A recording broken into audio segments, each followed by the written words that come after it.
Hey, what's up, everybody? It is Pichael with League of Items, and I just wanted to show you my golf lineup.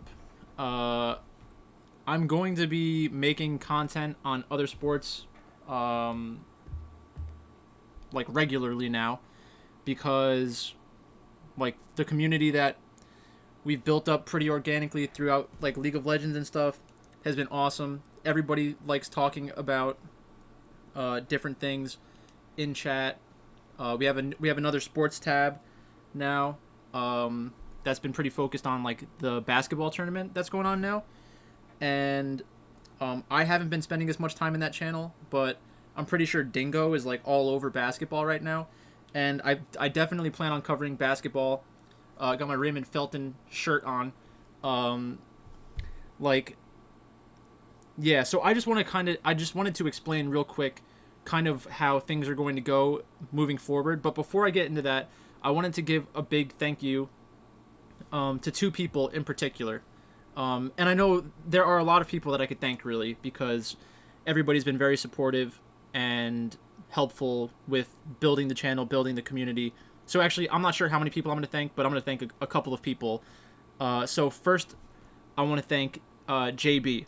So JB has won like two tournaments recently, like five figures twice, and he gave me a very generous tip, and I mean, like, it's just insane, like how generous he was, and I just wanted to say thank you very much. I have been having a tough time on DraftKings recently, and I share that with you not for pity, but I want you all to understand, like, even if you understand the matchups and the games, at the end of the day, on DraftKings, you also need to have good contest selection and pick the right lineups. Everything is a parlay within a parlay. It's very difficult. Um, the contest. My contest selection probably isn't the best. Like, if I could just give out plays and enjoy the games, make my videos, and have some money coming in, that's great for me. Having a chance at the big money is always fun. So I just need to be better at bankroll management in the future. But again, thanks to JB, it really means a lot. It really, really does. Second, I wanted to thank Nick. Nick is another guy who has been very supportive over the past couple of months, sending me a little bit of money here and there, just to say thank you, I guess, for the content that I put out. But again, Nick is another person who has been extremely generous, like above and beyond really what's necessary.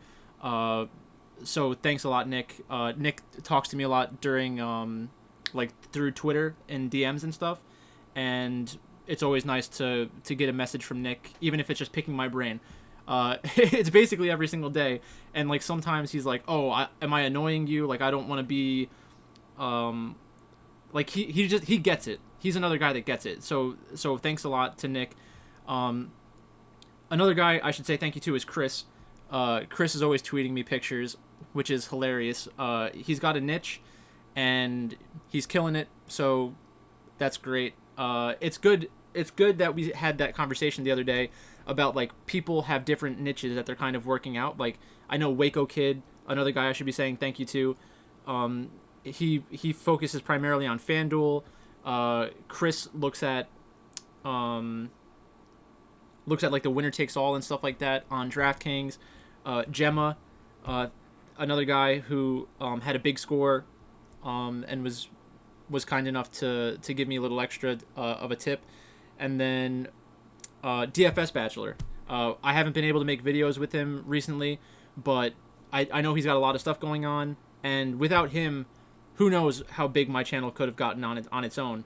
Like he definitely jump started everything for me, and he gave me a lot of confidence to kind of like be on YouTube, talk about the plays that I like, and again, so thank you to DFS Bachelor as well. But let's get into golf. Let's move forward. I'm very thankful for how everything's been going recently. Hopefully, I take down one of these tournaments instead of getting a one-off with Rich and Curse, or like one of these other one-offs that I've missed. But yeah, let's just get into golf. So when I was looking at golf this week, the first decision that I had to make was, am I going to play Bryson DeChambeau or not? And for everybody, just so like there's some clarity, I played in the single entry dog leg, 1,400 entries, $33 $33 an entry, but it's a single entry, so I only have one, right? So let's do the head-to-head. So right now, the player in first place has Bryson DeChambeau in his lineup, has Hideki Matsuyama in his lineup, Maverick McNeely, Sam Burns, Lonto Griffin, and Matt Wolff. So one of my first decisions that I made was to fade Bryson because I knew that I thought that his ownership was going to be very high, and he ended up only being 25%. If I knew it was 25%, I would have taken him. I think I would have taken him. But it is a lot more difficult to construct your lineup. So in golf, the one thing you kind of need to balance is how many players do I have in my lineup that actually have a chance of winning the tournament, and how many am I picking just so that they make the cut. Because if you're picking someone just to make the cut, you may not believe in them. You might not believe in their upside. And if you don't believe in their upside, you probably shouldn't be rostering them. But in a tournament like this, you just want cut makers for the most part, so that you have a chance on the weekend to shoot up the leaderboard. So I picked Hideki Matsuyama. Hideki is one of my favorite golfers. He went on a pretty insane stretch a few years ago, and he hasn't really been at that level for the past couple of years, when he was arguably the best player in the world for like a couple of months. But he's the kind of talent that you want to get exposure to on DraftKings. And just like in League of Legends, I'm very big on talent in golf. So I work in an office with two guys that were like either semi-professional or like club pros, and just like extremely good scratch golfers. I'm not a scratch golfer. I'm not anything close to a scratch golfer. I'm pretty good for only starting to play a couple of years ago. And like I understand how to navigate the course. I caddy every once in a while, and yeah, so it's always great to listen to them talk about players that are very talented and like course fits and stuff like that. Maybe I'll get one of them or both of them onto the channel at some point where we can discuss the plays for an upcoming event, because it's interesting. Like the way that I think of League of Legends is how they view golf, because they are very good at golf, very good at playing golf. They understand what to look for in a player. They understand, like, if a player is having an issue with a certain part of their game, they know how to fix it. Like they literally know how to fix it, which is very cool. And they help me with my game as well. So right now, I think I'm like a 17 or an 18. I fluctuate between like a 14 to an 18, and I don't get to play as much as I want to. But golf courses are open now in New Jersey, so like I'll probably be playing at least once a week. But yeah, so let's go through the rest of my team. So Ricky Fowler is typically a very popular player on DraftKings, but he hasn't been doing great recently. So I figured he would be a low ownership play, and he kind of fit the mold of the players that I looked at that have won this tournament recently. So that's kind of, you'll see like a theme with a lot of my players. So Ricky is a good all-around player. He's not the longest hitter. And this isn't necessarily the kind of course that is expected to have players overpower it. But right now, Bryson's in first place, and he's kind of overpowering the course. And the same thing with Matt Wolff. Like Matt Wolff just had like a 340-yard drive or something like that. 350-yard drive. It was pretty insane. But yeah, so I was kind of focused on getting players with good course history that also have the upside of coming in first. So like players that I'm familiar with and recognize their talent level. And it's different for every player. But so Adam Hadwin is another player. I think he's played well here in the past. He may actually be the winner from last year, or at least he had a very good finish last year. He's a very good putter, and I think that the specific kind of grass that they use on the greens was one of his better types of putting surfaces, so that played into it as well. I didn't necessarily expect a top four or all four under 70, but he ended up getting there. So I'm glad I had Adam Hadwin. And he's a pretty consistent golfer where you're not necessarily afraid he's going to miss the cut.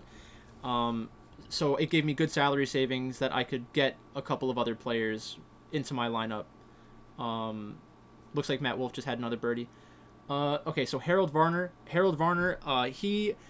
I was on the fence about Harold Varner because I wasn't sure if he really had upside. Like, I don't think he's won a tournament yet in his career, but he has been in contention at different majors. I think at the PGA Championship he was really close going into the final day last year. but he ended up falling back a little bit.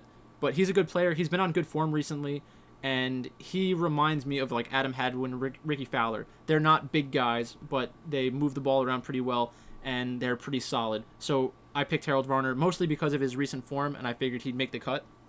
And I liked that he fit the mold of previous winners, so I thought that he had a shot. He was 26% owned. If I knew he was going to be 26% owned, I would have probably not played him.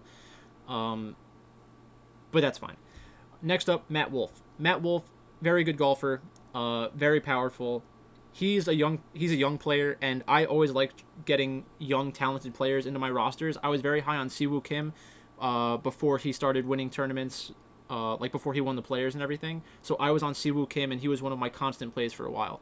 Then same thing with Jon Rahm. I played Jon Rahm in like his first tournament that he played on the PGA Tour, and I just kept playing Jon Rahm because I knew eventually he would hit because he was like an elite talent.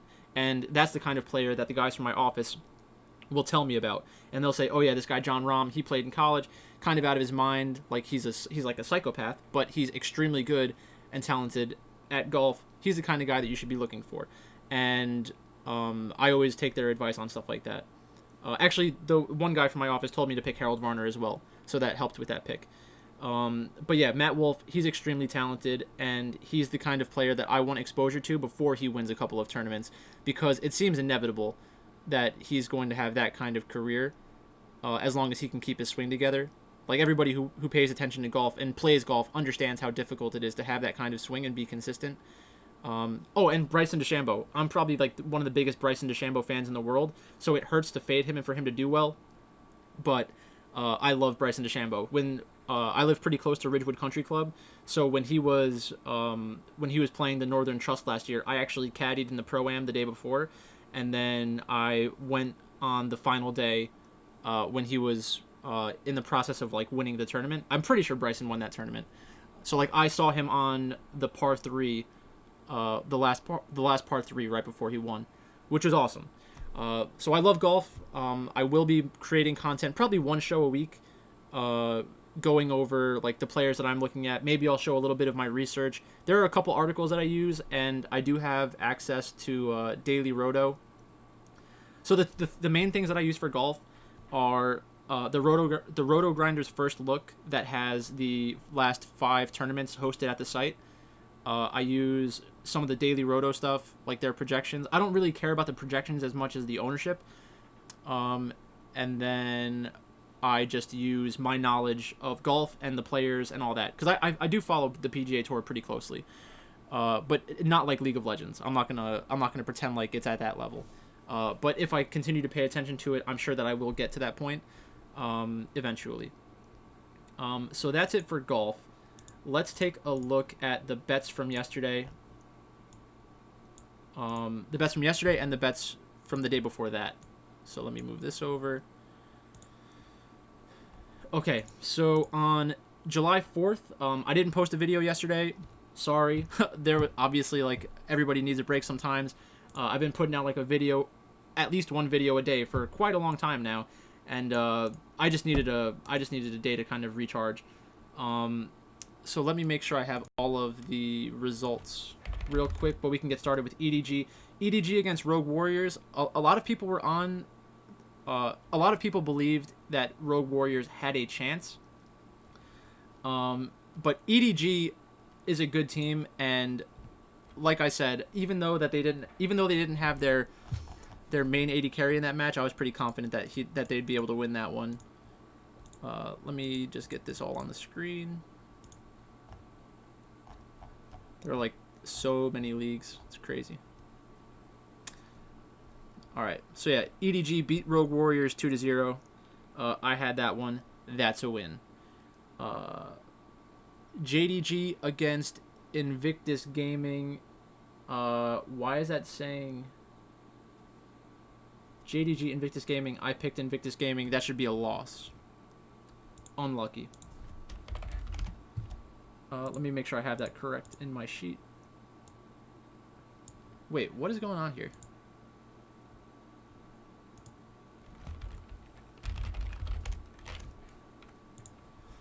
Because I don't know why I would write it down like that. I don't typically get that kind of stuff wrong. Yeah, they lost 2-0.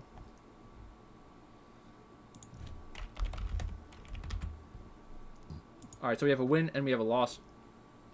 And then yesterday, I posted my picks in Discord. I had V5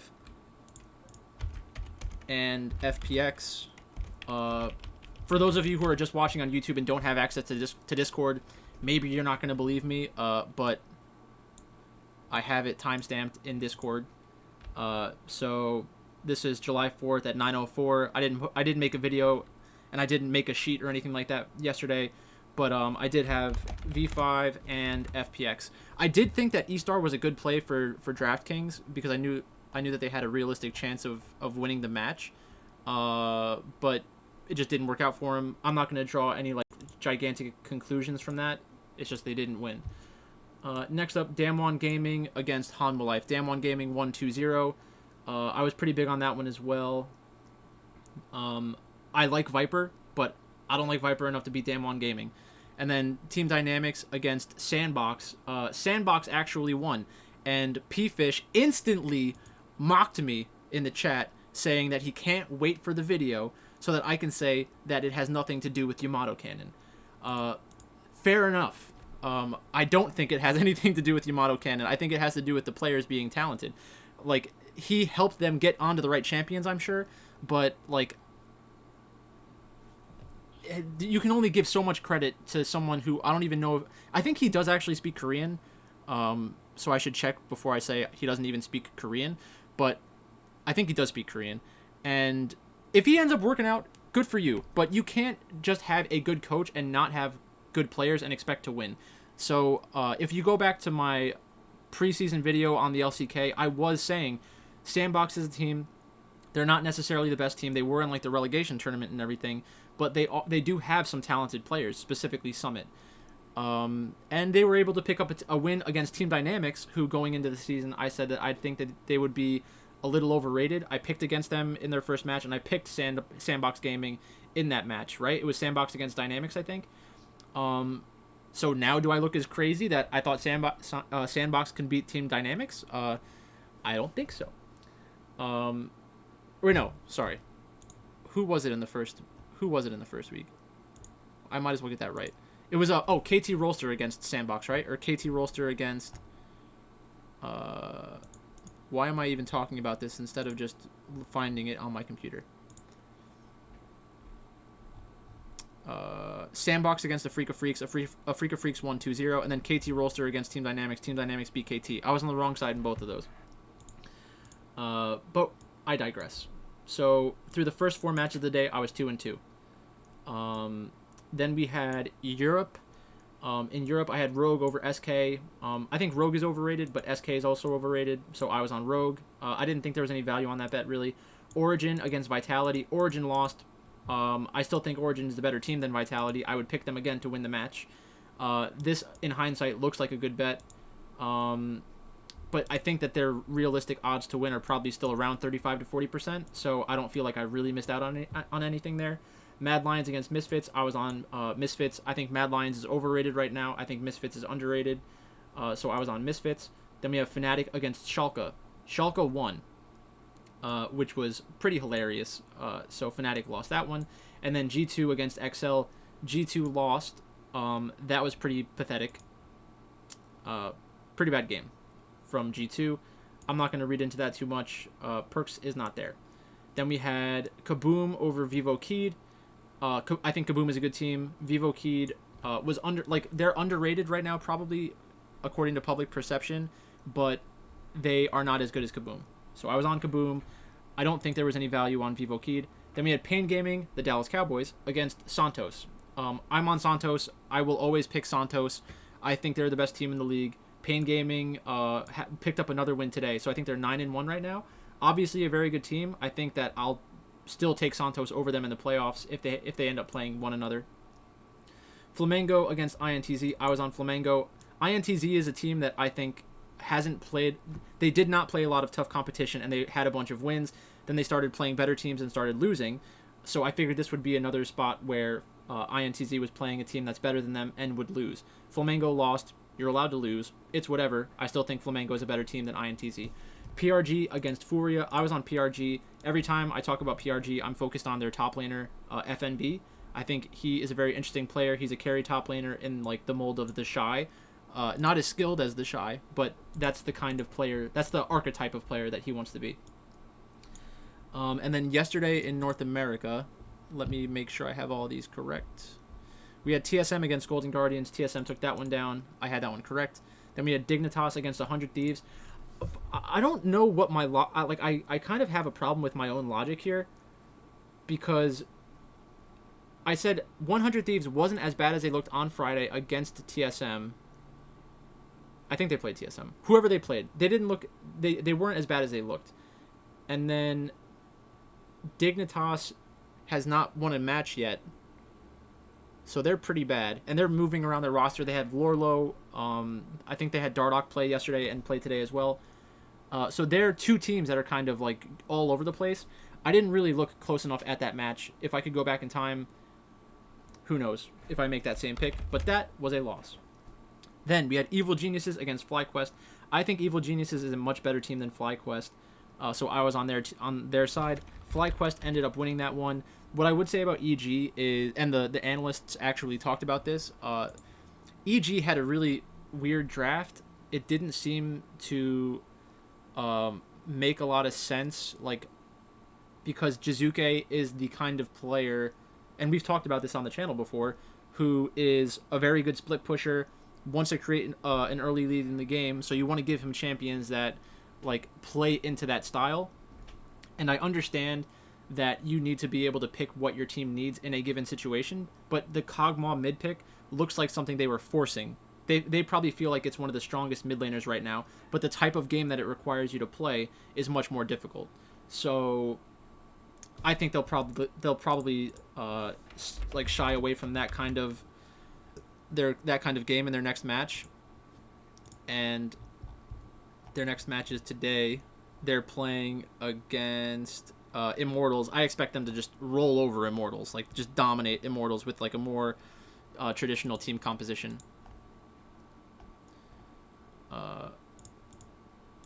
And then we had Team Liquid against Immortals, and Team Liquid won that match.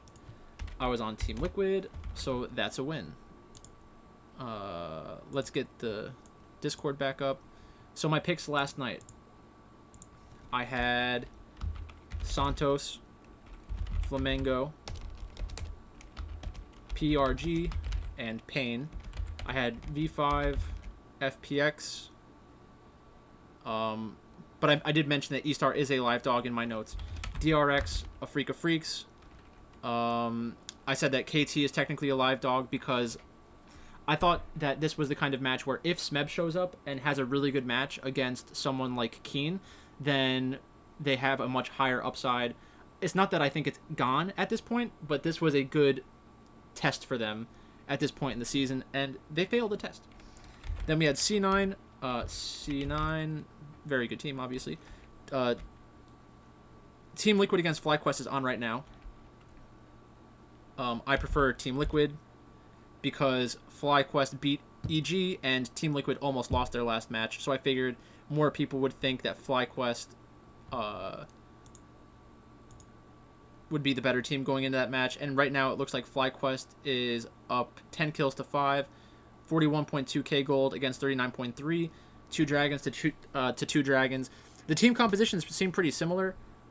It looks like Team Liquid has a much more difficult team composition to play.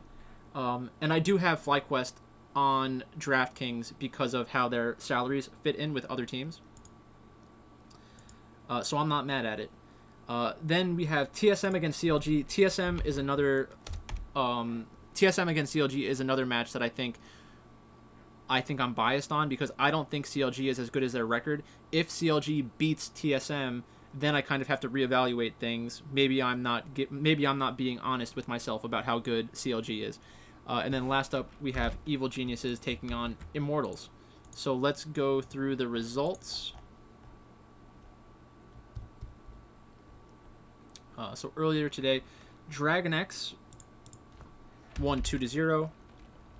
Victory 5 won 2-0. FPX won 2-0. A Freak of Freaks won 2-0. Santos won their match in a very high-scoring match. Flamengo lost to Furia, which was interesting. I kind of thought for a second that Furia was in a good spot, but I wasn't going to bet against Flamengo. They've been much better recently. Then we have PRG against Vivo Keyed. Most people were on the Vivo Key side of that. But like I said, I like their top laner a lot. That's like an actual competitive advantage in a lot of situations. So I figured they had a better chance than what the odds were saying. Then we had C9 against Dignitas. I won that one. And then we have FlyQuest is on right now, TSM, and Evil Geniuses against Immortals. So those are the picks I had from yesterday. Let's get tomorrow's match out of the way. LPL and just LPL tomorrow, I think.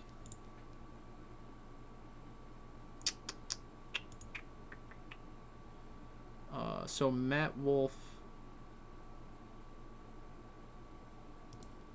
still in contention, I think. Bryson is at 21 under through 16. Matt Wolf is 19 under through 16. Wait, no. I think Matt Wolf is on 16. Unless he... It looks like he had an eagle chance as well. Oh, wait, no. He had a birdie chance, missed it. That's a par. Okay, so that was correct. Let's take a look. League of Legends on DraftKings. Yeah, 2-game slate. Let me see if I can find the rosters.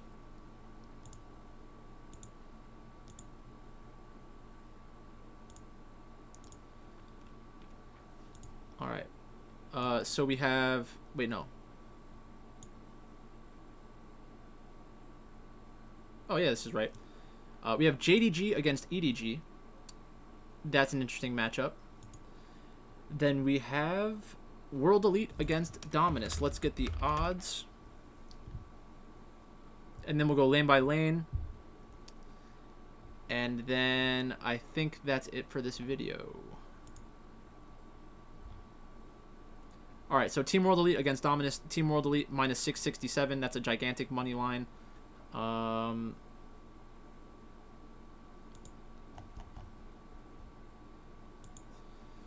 Dominus looked good 2 matches ago, right? And then lost pretty bad.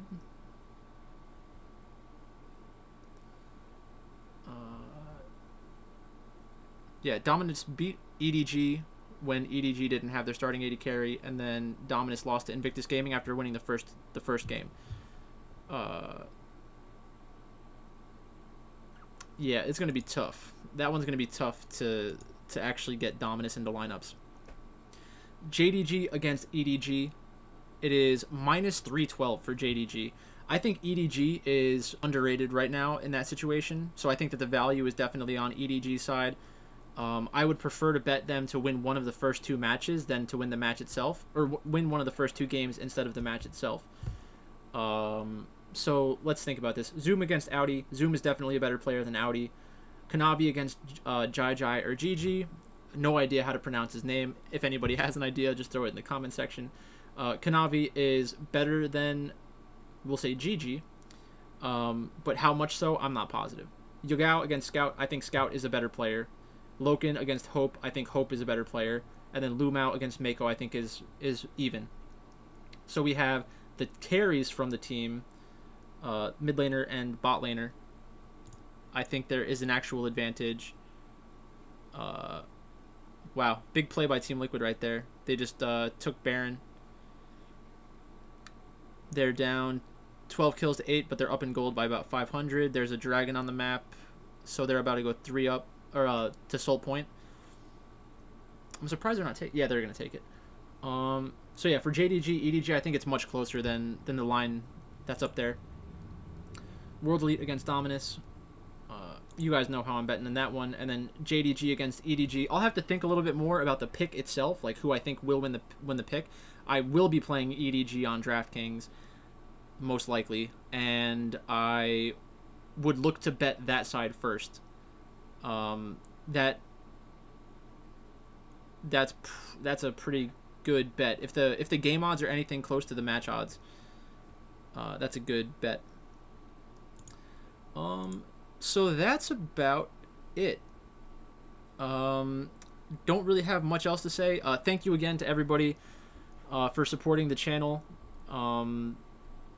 Yeah, I can't say thank you enough, and I won't say thank you enough. I'm not gonna grovel. I don't know if that's the right word to use, but I'm sticking with it. Yeah, so let's keep growing the community. Let's start expanding the kinds of content we're putting out there. I want to do basketball. I want to do golf. When football comes back, I'll definitely do football. Major League Baseball, not as interested in Major League Baseball. I'm not going to pretend like I've been following that closely. Just pretty bored with baseball unless it's the playoffs. And then some people have suggested doing hockey and soccer. I played soccer in high school until I had an injury. I played a ton of FIFA. I know almost not almost all of the players anymore, but at one point I could name every single player from like the three major leagues. Well, three of the major leagues, and yeah. It might seem like my thing is I don't want it to seem like I don't want to come off as somebody who is pretending to know things that I don't actually know. I do have a lot of knowledge about a lot of different sports because I love fantasy, I love DraftKings, and I've been playing these sports off and on for a long time. And I have a very addictive personality. Not that you get addicted to me, but I get addicted to things. So, like when I start learning about something.